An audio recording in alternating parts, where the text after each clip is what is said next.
ছাত্রছাত্রীরা, আমরা আজকে ওপেন এয়ার ক্লাসরুমে ক্লাস 10-এর আওয়ার রান অ্যাওয়ে কাইট এর প্রথম ইউনিট অর্থাৎ পার্ট 1টা আমরা এখানে পড়ব। আমি এর আগের দিন ক্লাস 10-এর মাই ওন ট্রু ফ্যামিলিজটা পড়িয়েছি। সেখানে ডেসক্রিপশন বক্সে কঠিন ওয়ার্ডের মানে দেওয়া আছে, এছাড়াও কিছু স্যাম্পল কোয়েশ্চেন দেওয়া আছে। যদি তোমাদের কোনো কোয়েশ্চেনের উত্তর করতে গিয়ে কোনো প্রবলেম হয় সেটা আমাকে জানিও অবশ্যই কমেন্টে। এছাড়াও উত্তর ওই প্রশ্ন, এগুলো তো স্যাম্পল প্রশ্ন, এগুলো ছাড়াও যদি আরও কোনো প্রশ্ন কিছু করতে গিয়ে আটকে গিয়ে থাকে সেই প্রশ্নটা লিখে ওখানে উত্তরটা মানে তোমার যেটা মনে হচ্ছে সেটা তোমরা লিখতে পারো, বা যদি নাও পারো যে এটা পারছি না সেটাও জানাতে পারো। এরপরে যে রানঅ্যাওয়ে কাইট বা এর সব কিছুর ক্ষেত্রে আমি ওরকমভাবেই দেবো যে ওই ডেসক্রিপশন বক্সে প্রত্যেকটা প্যাসেজ যেটা পড়ানো হবে তার ওয়ার্ড নোট থাকবে, অর্থাৎ মানে কিছু কঠিন ওয়ার্ডের মানে দেওয়া থাকবে বাংলা সহ, বিশেষ করে বাংলাটার উপরই গুরুত্ব দেওয়া হয়েছে। এছাড়াও প্রশ্ন, কিছু স্যাম্পল প্রশ্ন দেওয়া থাকবে, সেগুলো তোমরা প্র্যাকটিস করবে, তাতে তোমাদের সুবিধা হবে। এছাড়া তো তোমাদের কাছে অনেকের কাছে কোয়েশ্চেন ব্যাংক বা সব আছে, সেগুলো থেকেও তোমরা প্র্যাকটিস করে সেখানে যদি কিছু আটকে গিয়ে থাকে সেটাও কিন্তু তোমরা আমাকে জানাতে পারো। ঠিক আছে, যাক আমরা আওয়ার রান অ্যাওয়ে কাইট এটা আমরা শুরু করব। Our run away kite Lucy মন্টগোমেরির লেখা। লুসি মন্টগোমেরি উনি 30শে নভেম্বর 1874-এ উনি জন্মগ্রহণ করেন এবং 24শে এপ্রিল 1942 উনি মারা যান। 68 বছর উনি বেঁচে ছিলেন। তো উনি একজন কানাডিয়ান রাইটার। তো উনি একজন খুব বিখ্যাত একজন রাইটার। উনি নভেল লিখেছেন, উনি শর্ট স্টোরি লিখেছেন, উনি পোয়েমস লিখেছেন, এছাড়া উনি প্রবন্ধ লিখেছেন। সব কিছু আমরা যেমন আমাদের আমি রবীন্দ্রনাথের সঙ্গে ওনার তুলনা করছি না, মানে আমরা যেমন রবীন্দ্রনাথের ক্ষেত্রেও দেখি যে উনি একটা ভার্সেটাইল রাইটার, অনেক কিছু লিখেছেন উনি, সেরকম লুসি মন্টগোমেরিও অনেক কিছু লিখেছেন। আমরা অনেক ক্ষেত্রে অনেক রাইটারের দেখি যে মূলত আমরা তাকে হয়তো বলে দিই যে উনি একজন নভেলিস্ট, কাউকে ড্রামাটিস্ট বলি, কাউকে পোয়েট বলি। উনি কিন্তু অনেক একসাথে লিখেছেন, প্রায় 20টার মতো নভেল লিখেছেন। হ্যাঁ, শর্ট স্টোরি বা পোয়েমস এগুলো 500+। এছাড়াও প্রায় মানে বেশ কিছু উনি এসেও লিখেছেন, প্রবন্ধ লিখেছেন। তো এই জিনিস আমাদের বেশি কিছু ইন্ট্রোডাকশনের প্রয়োজন নেই, টুকটাক যেগুলো জানার প্রয়োজন সেগুলো।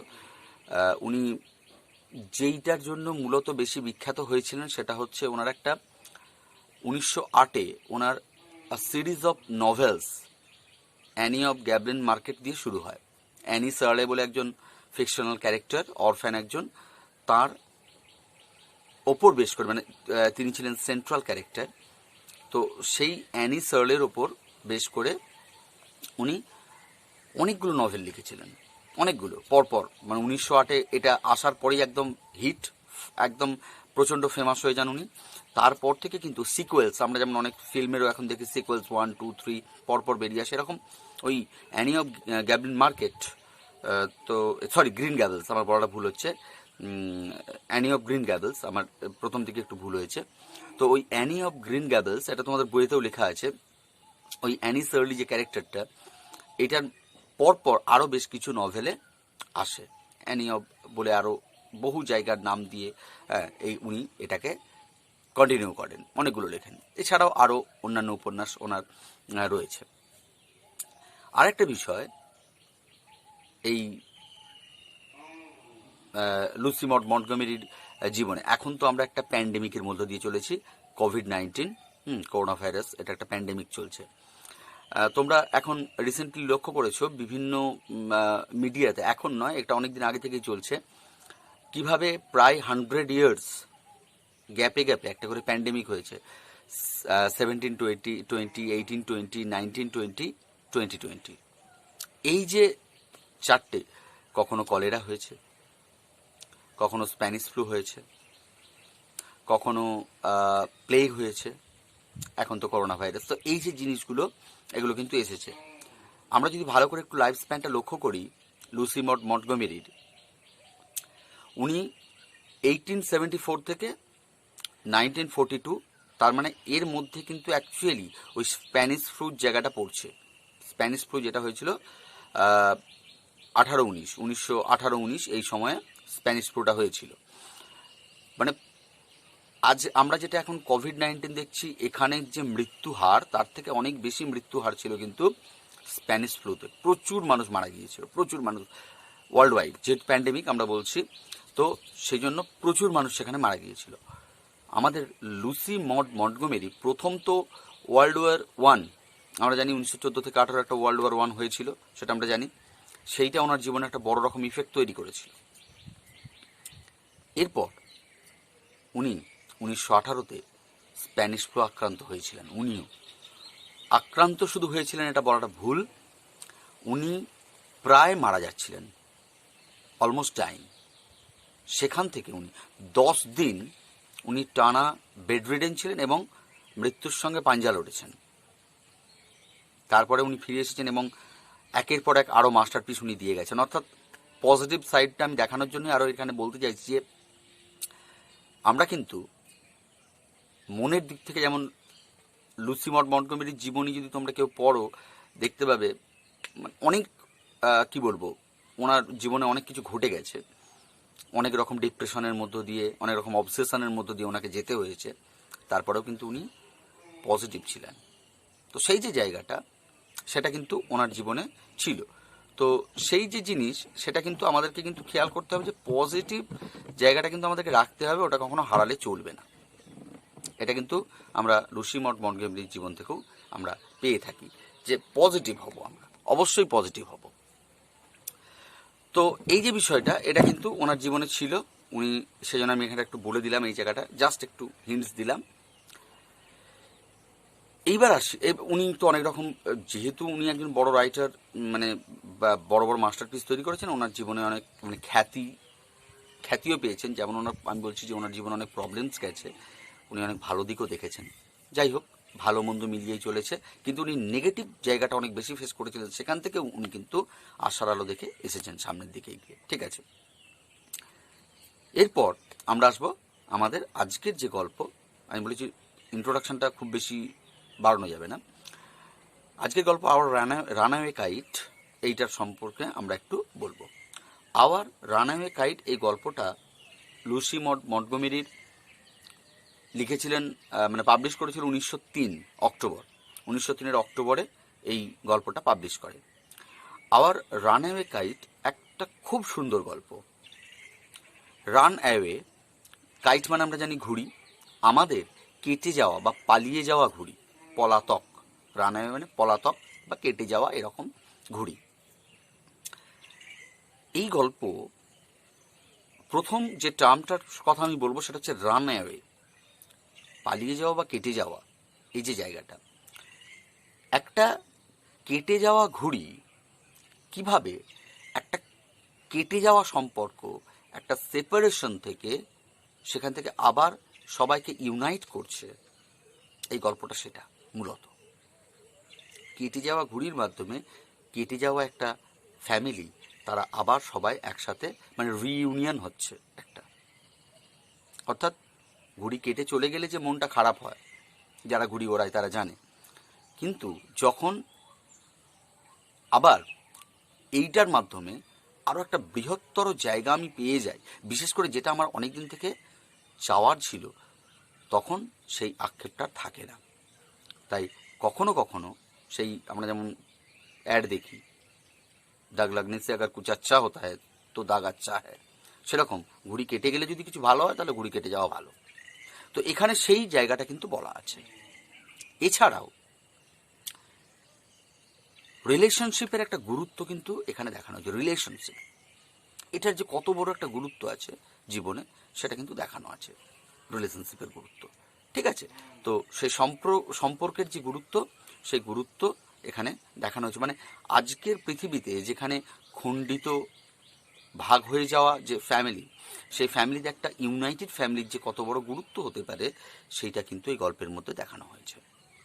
ঠিক আছে, যাক, আমরা আমাদের যে এই টুকটাক যে কথাগুলো এখানে এগুলো বললাম, এরপর আমরা চলে আসবো সরাসরি আমাদের যে আজকের পার্ট, অর্থাৎ ইউনিট 1, পার্ট 1, সেটা আমরা শুরু করব এখন।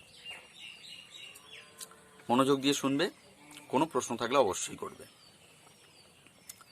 Of course, there was nobody for us to play with on the big half moon.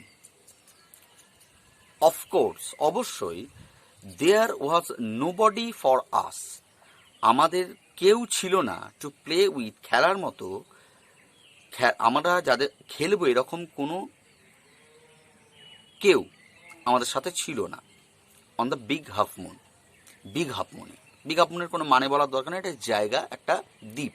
আমরা দেখতে পাবো পরে বিগ হাফ মুন একটা আইল্যান্ড, একটা দ্বীপ। তো এই দ্বীপে খেলার মতো ন্যারেটর, গল্পের যিনি ন্যারেটর, আমরা ন্যারেটরের নাম এগুলো আমরা পরে জানবো, আছে।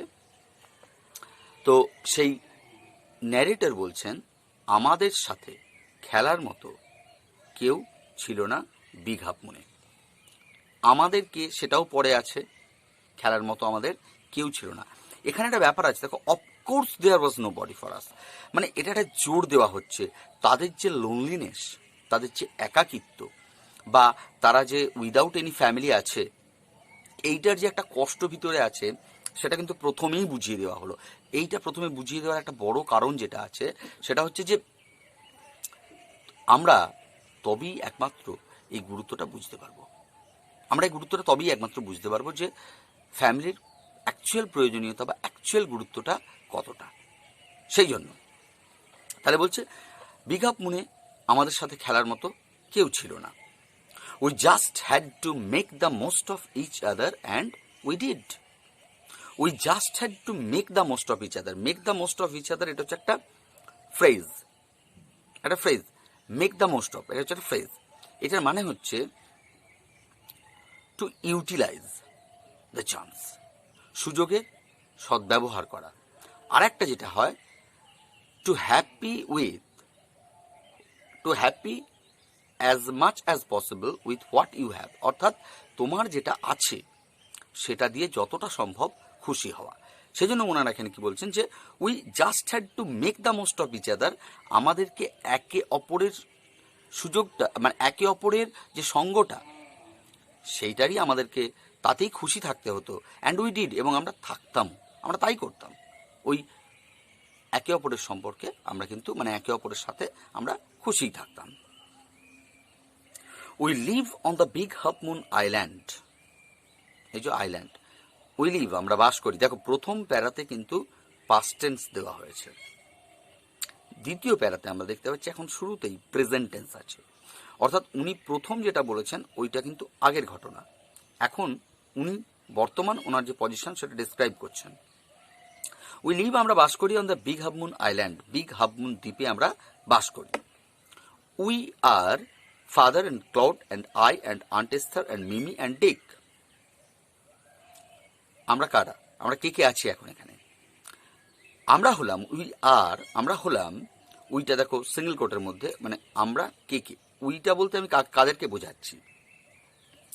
ফাদার, বাবা, ক্লড, ক্লড আছে, আই, আমি আছি, আন্ট এস্থার, এস্থার পিসি আছেন, মিমি অ্যান্ড ডিক, মিমি এবং ডিক আছে। এখানে দেখো সবগুলোতে অ্যান্ড দেওয়া আছে। নর্মালি আমরা এরকম ব্যবহার করি না, আমরা কমা দিয়ে যাই, শেষের আগে একটা অ্যান্ড দিয়ে দিই। আর যদি অনেক থাকে সেক্ষেত্রে আমরা কমা দিয়ে দিয়ে গিয়ে শেষে একটা এটসেট্রা বা এটাল এই জাতীয় ব্যবহার করি। বস্তু বা কোনো জিনিসের ক্ষেত্রে আমরা এটসেট্রা, বা ব্যক্তির ক্ষেত্রে এটাল, এরকমভাবে ব্যবহার করে থাকি। এখানে কিন্তু সবগুলো অ্যান্ড দিয়ে দিয়ে বোঝানো হচ্ছে। এটা একটা জোর পাওয়ার জন্য বলা যেতে পারে, বা ধরা যাক একটা একটা ছোট ছেলে, এ আছে, আরও আছে, আর এ আছে, আর এরকম একটা ছোট ছেলে যেমন বললে যেমন অনেকগুলো পরপর ব্যবহার করে, ঠিক সেইভাবে এটাকে ব্যাখ্যা করা হয়েছে এখানে। উনি সেইভাবেই বলেছেন। It used to be, আবার past tense, it used to be only father and Claude and I. এটা আগে ছিল father and Claude and I, বাবা এবং ক্লড এবং আমি। It is all on account of the kite that there are more of us. তাহলে প্রথমে কে কে ছিল? তাহলে প্রেজেন্ট টেন্সে বলছে 6 জন আছে, পাস্ট টেন্সে বলছে আগে ছিল 3 জন, বাবা, ক্লড এবং আমি। এটা আমরা আগে ছিলাম। It is all on account of the kite. এটা সব কিছুই ওই ঘুড়িটার জন্য। That there are more of আস, যে এখানে আরো অনেক বেশি জন রয়েছে। ঘুড়িটার জন্যই এখানে আরো অনেক বেশি জন রয়েছে। This is what I want to tell you about. On account of, এই যে আগের লাইন একটা যে ফ্রেজ আমরা পেয়েছি, অন অ্যাকাউন্ট অফ মানে হচ্ছে জন্য।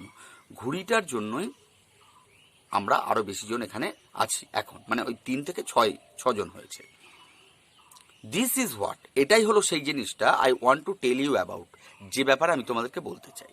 মানে আমি ওইটার ব্যাপারেই বলতে চাই যে কেন ঘুড়িটার জন্য আমরা ওই 3 জন ব্যক্তি 6 জন হয়েছি, সেটা বলতে চাই। সেই গল্পটাই এখন বলবো। Father is the keeper of the big half moon light house.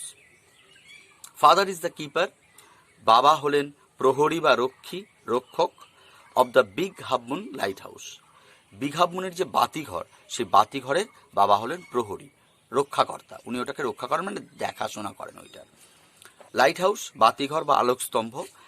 এর কাজ কি না, সমুদ্রের মধ্যে যে জাহাজগুলো চলাচল করে তারা অনেক সময় দিক নির্ণয় করতে তাদের অনেক অসুবিধা হয়। সেই দিক নির্ণয় করার জন্য বা সামনাসামনি কোনো ডাঙা আছে কিনা সেটা বোঝার জন্য, ওই জাহাজগুলোকে গাইড করার জন্য একটা খুব উঁচু টাওয়ার থাকে। সেই টাওয়ারের উপরে লাইট থাকে। লাইটগুলোকে মানে সংকেত দেওয়ার জন্য, সিগন্যাল দেওয়ার জন্য ব্যবহার করা হয়। সেগুলোকে বাতিঘর বলা হয়। তাহলে সেই বাতিঘর একজন পরিচালনা করতে হবে। যদি কোনো প্রবলেম হয়, কোন দিকে দেখাতে হবে, কী করতে হবে, সেই যে জায়গাটা, সেটার জন্য ওইটা দেখাশোনা করতেন বাবা, অর্থাৎ ন্যারেটর, যিনি এই গল্পের ন্যারেটর, তার বাবা এটা দেখাশোনা করতেন। I am 11 years old, Claude is 12. I am 11 years old, আমার 11 বছর বয়স। Claude is 12, ক্লডের বয়স 12, অর্থাৎ ন্যারেটর ক্লডের থেকে 1 বছরের জুনিয়র, ছোট, 1 বছরের ছোট। মানে the narrator is junior to Claude by 1 year. In winter, when the harbor is frozen over, we all move over to the mainland. In winter, শীতকালে, when the harbor is frozen over, যখন পোতাশ্রয়টাতে বরফে ঢাকা পড়ে যায়, frozen over, বরফে পুরো বরফাবৃত হয়ে যায়, বরফে ঢেকে যায়, ফ্রিজ থেকে ফ্রোজেন। তাহলে যখন ওইখানে যে পোতাশ্রয়টা শীতকালে যখন বরফে ঢেকে যায়, we all move over to the mainland, আমরা সবাই চলে যেতাম মেনল্যান্ড, মূল ভূখণ্ডে আমরা চলে যেতাম। অর্থাৎ ওখানে শীতকালে যখন প্রচণ্ড বরফ টরফ ঢাকা পড়ে যেত, ওখানে জাহাজ আসার ব্যাপার থাকতো, বা নিজেরাও ওখানে থাকা অসুবিধা হয়ে যেত। সেই জন্য তখন ওই শীতকালটাতে ওরা কেউ ওখানে থাকতো না, তখন ওরা চলে যেত মূল ভূখণ্ড। এখন মূল ভূখণ্ড কি? মূল ভূখণ্ড কিন্তু যে ওদের যে টোটাল যে কান্ট্রি, সে তারই একটা পার্ট। যেমন ধরা যাক আমাদের এখানে আন্দামান নিকোবর আইল্যান্ড আছে, তার মূল ভূখণ্ড কিন্তু আমাদের ভারতের এই যে অংশটা, অর্থাৎ আমরা যে জায়গাটাতে বাস করছি, এটা হচ্ছে মূল ভূখণ্ড। কিন্তু তার দ্বীপ হিসাবে আলাদা হয়ে গেছে, কিন্তু সমুদ্রের মধ্যে আছে আন্দামান নিকোবর দ্বীপপুঞ্জ। তাহলে ওইটা হচ্ছে আইল্যান্ড, তার মেনল্যান্ড কিন্তু এখানে যে মূল ভারত, ওইটাও ভারতেরই অংশ, ঠিক আছে। কিন্তু এখানটা আমাদের মেনল্যান্ড, অর্থাৎ আমরা টোটাল যেটা এখানে একসাথে সবাই আছি, এই যে জায়গাটা, এটা কিন্তু আলাদা হয়ে গেছে, কিন্তু ওটা ভারতেরই পার্ট। ওটা আইল্যান্ড, এটা মেনল্যান্ড। তাহলে আমরা মূল ভূখণ্ডে সবাই ফিরে যেতাম। As soon as spring comes, back we sail to our own dear island. As soon as spring comes, যখনই যেই মাত্র বসন্ত আসে, back we sail, আমরা আবার পাড়ি দিই, to our own dear island, আমাদের সেই যে নিজেদের প্রিয় যে দ্বীপ, সেই দ্বীপে আমরা আবার পাড়ি দিই। বসন্তকাল, বরফ গলে যায়, ওগুলো শীত প্রধান দেশে সাধারণত এমনিতেই ওই ঠান্ডার সময় ফ্রিজিং পয়েন্ট, যেটা টেম্পারেচার, তার নিচে নেমে যায়, অর্থাৎ মাইনাসে চলে যায়, তখন কিন্তু বরফে ঢাকা পড়ে যায়। বসন্তকাল আসার সঙ্গে সঙ্গে আবার বরফ গলতে শুরু করে, অর্থাৎ আবার ঠিকঠাক হয়ে যায় সব। ওই জন্য ওই সব জায়গায় বসন্ত বা সামার, এগুলো মানে স্প্রিং সামার, এগুলো এমনিতেই খুব প্লিজেন্ট আবহাওয়া ওখানে। তাহলে আমরা আবার আমাদের প্রিয় দ্বীপে পাড়ি দিই। The funny part used to be that people always pitied us when the time came for us to return. The funny part used to be that, মজার যে অংশটা সেটা ছিল যে পিপল অলওয়েজ পিটিড আস, লোকজন আমাদেরকে সবসময় করুণা করতেন, হোয়েন যখন দ্য টাইম কেম ফর আস, আমাদের সময় আসতো টু রিটার্ন, ফেরত যাবার। অর্থাৎ শীতকালে যখন যেতাম ঠিক আছে, বসন্তের সময় যখন ফেরত আসতাম, এই ফেরত আসার সময়ে লোকজন আমাদেরকে করুণা করতেন। আর এটা ছিল খুব একটা মজার জায়গা, লোকজন আমাদেরকে করুণা করতেন, দয়া করতেন। আহা গো, এই যে ব্যাপারটা, ছোট ছেলেগুলো চলে যাচ্ছে ওখানে, একা থাকবে, আমরা দেখতে পাবো, পরে বলবে এই কথাটা। তো বলছে এটা ছিল কিন্তু, ন্যারেটর বলছে আমাদের কাছে এটা ছিল কিন্তু খুব মজার জায়গা, খুব মজার জায়গা। লোকজন এই যে করুণা করতো, এটা মজার ছিল। কেন মজার ছিল সেটা পরে বলা হচ্ছে। They said, we must be so lonesome over there with no other children near us. They said, তারা বলতেন, we must be so lonesome over there, আমরা অবশ্যই প্রচণ্ড একা হয়ে যাব সেখানে। so lonesome, lonesome একা, lonely, আমরা সেখানে প্রচণ্ড একা হয়ে যাব। with no other children near us, আমাদের কাছে অন্য কোনো শিশুরা থাকবে না। এখানে সব শিশুরা থাকে, তাদের সাথে একসাথে খেলাধুলা করতে পায়, ওখানে শিশুরা থাকবে না, অতএব আমরা খুব একা হয়ে যাব। এটা ভেবে লোকজনের করুণা হতো, লোকজন করুণা করত। কিন্তু সেটা ফানি কেন, ফানি কেন সেটাও পরে আছে, আমরা দেখতে পাবো। আগেই বলেছেন উনি যে আমাদের সঙ্গে খেলার মতো কেউ ছিল না, সেই কথাটা এখানে ওনারাও বলছেন যে ওই মেনল্যান্ডের লোকজন যখন আমরা ফেরত আসতাম তখন ওই কথাটাই বলতেন। Of course, Claude and I would have liked to have someone to play with us. Of course, অবশ্যই Claude and I would have liked, Claude আর আমি পছন্দই করতাম, to have someone, কাউকে পেতে, to play with us, আমাদের সাথে খেলার জন্য। আমাদের সাথে খেলার জন্য কাউকে পেলে ভালোই হতো, খারাপ হতো না খুব একটা, আমরা পছন্দই করতাম এটা। কিন্তু it is hard to run pirate caves and things like that with only two. It is hard, এটা খুব কঠিন ছিল, to run pirate caves, ওই পাইরেট কেভস একটা খেলা, জলদস্যুর গুহা, পাইরেট মানে জলদস্যু, কেভস মানে গুহা, অ্যাকচুয়ালি এটা পাইরেট কেভস একটা খেলা বলে দেওয়াটাই ভালো, শুধু খেলার নামের মানে বলার থেকে। এই পাইরেট কেভস চালানো অ্যান্ড থিংস লাইক দ্যাট, বা ওই রকম কোনো খেলা চালানো, উইথ অনলি টু, মাত্র দুজনে এইরকম খেলা চালানো কষ্ট। আসলে যেগুলো টিম গেম, ধরা যাক আমি যদি ব্যাডমিন্টন খেলি, ক্যারম বোর্ড খেলি, লুডো খেলি, এই ধরনের যেগুলো আছে ইন্ডিভিজুয়াল প্লেয়ার্স নিয়ে খেলা যায়, সেগুলো ঠিক আছে। কিছু কিছু খেলা আছে যেগুলো বলছে শুধুমাত্র দুজনে খেলা যায় না। আমি যদি বলি আজকে আমি ক্রিকেট খেলবো, ফুটবল খেলবো দুজনে মিলে, এটা কি সম্ভব? এটা সম্ভব নয়, এগুলো টিম গেম। তাহলে কিন্তু ইচ্ছাও তো যায় কখনো কখনো যে এই খেলাগুলো খেলবো। সেরকম পাইরেট কেভস একটা খেলা, বা এই ধরনের যে খেলাগুলো আছে, বলছে এগুলো চালানো দুজনের পক্ষে খুব অসম্ভব হতো। তখন মনে হতো ওই মেনল্যান্ডের বেশ কিছু ছেলে যদি এখানে থাকতো খুব ভালো হতো। এখন বিষয় যেটা, সেটা হচ্ছে যে হ্যাঁ, পাইরেট কেভস এটা একটা খেলা, এটা বলে দিই একটু ছোট করে যে পাইরেট কেভস কীরকম না। আমি যতটুকু জানি পাইরেট কেভসের সম্বন্ধে, বুঝতেই পারছি যে পাইরেট জলদস্যু, যে এখানে ওই দেখানো হয় মানে এক জলদস্যু আসছে কোনো একটা হিডেন ট্রেজার বা কোনো সম্পদ, লুকানো সম্পদ বা এমনি কোনো সম্পদের খোঁজে কোনো জলদস্যু আসছে, এবং সেই সম্পদ তাকে উদ্ধার করতে গেলে অন্য জলদস্যুদেরকে হারাতে হবে, ফাইট করে তাদেরকে হারাতে হবে, হারিয়ে তারপরে তুমি সেই সম্পদ সেখান থেকে উদ্ধার করতে পারবে। এইটা হচ্ছে পাইরেট কেভস, এটা পাইরেট কেভস এই খেলাটা। তো যাই হোক, তো স্বাভাবিকভাবে এখানে দুজন থাকলে সে খেলার মজা কোথায়? অনেকজন থাকলে অনেকজনকে হারিয়ে একটা আলাদা ব্যাপার তৈরি হবে, বা সেইভাবে একটা সাজানো যাবে খেলাটাকে, সাজানো যায় না সেইটা। তাহলে তখন মনে হতো যে কেউ থাকলে বোধ হয় ভালো হতো। But we used to quarrel a good deal with the mainland children in winter. But কিন্তু we used to quarrel, আমরা ঝগড়া করতাম, a good deal, প্রচুর পরিমাণে, a good deal একটা ফ্রেজ যার মানে হচ্ছে প্রচুর পরিমাণে, অনেক অনেক ঝগড়া করতাম, with the mainland children, মূল ভূখণ্ডের শিশুদের সাথে, in winter, শীতকালে। শীতকালে আমরা মূল ভূখণ্ডের শিশুদের সাথে প্রচুর ঝগড়া করতাম ওখানে যাওয়ার পর, প্রচুর ঝগড়া হতো। So it was perhaps just as well that there were none of them on the big half moon.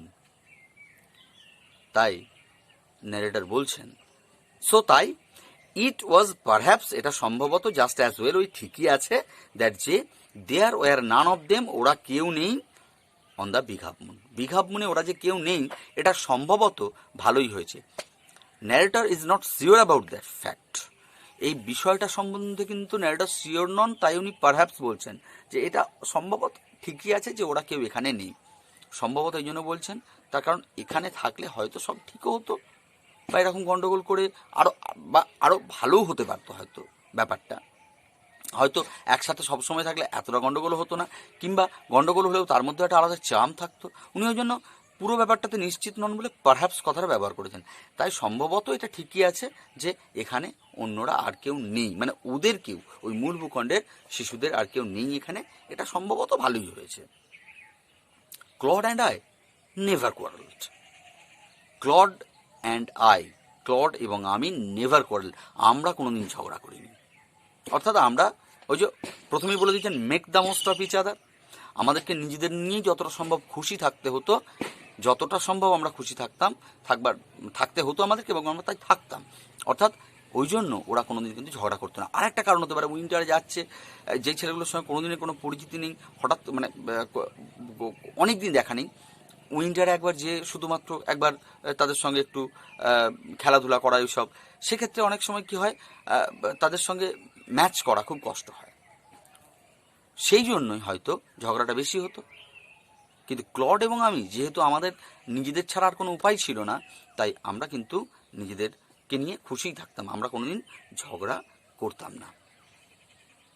হ্যাঁ, তাহলে ফানি পার্ট, এই যে ফানি পার্টটা কেন, এই জন্য ফানি পার্ট যে লোকজন ভাবছেন যে আমরা সেখানে একা হয়ে যাব, অনেক আমাদের অসুবিধা হবে, কেউ আমাদের সঙ্গে নেই খেলার মতো, কিন্তু আমরা জানি যে এরা থাকার থেকে আমরা দুজনে ওখানে সম্ভবত অনেক বেশি ভালো আছি।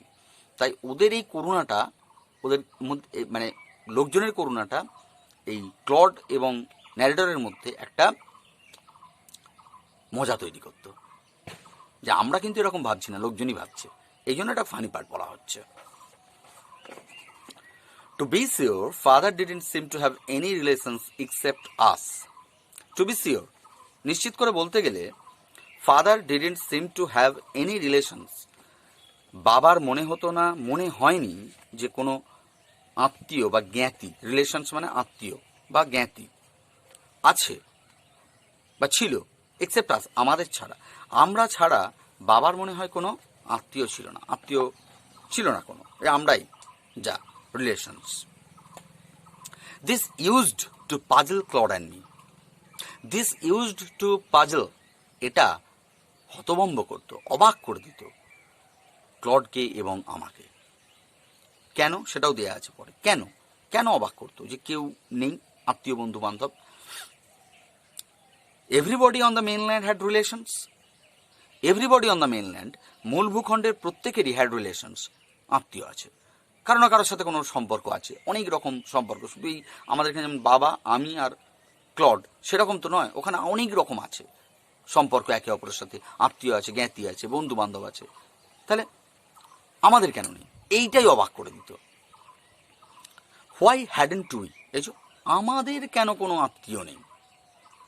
ওয়াজ it because we lived on an island, একটা শিশুর মতো একটা মনে হওয়া আর কি, শিশুই তো, 11 বছর বয়স মানে শিশু, তো তার খুব স্বাভাবিক যুক্তি যে ওয়াজ ইট বিকজ, এর কারণ কি এইটাই, we lived on an island, আমরা একটা দ্বীপে বাস করতাম, মানে দ্বীপে বাস করতাম, অন্যদের থেকে আলাদা হয়ে গেছি, সেই জন্যই আমাদের কোনো সম্পর্ক নেই। এটা কি, এটা we thought it would be so jolly to have an uncle and aunt and some cousins.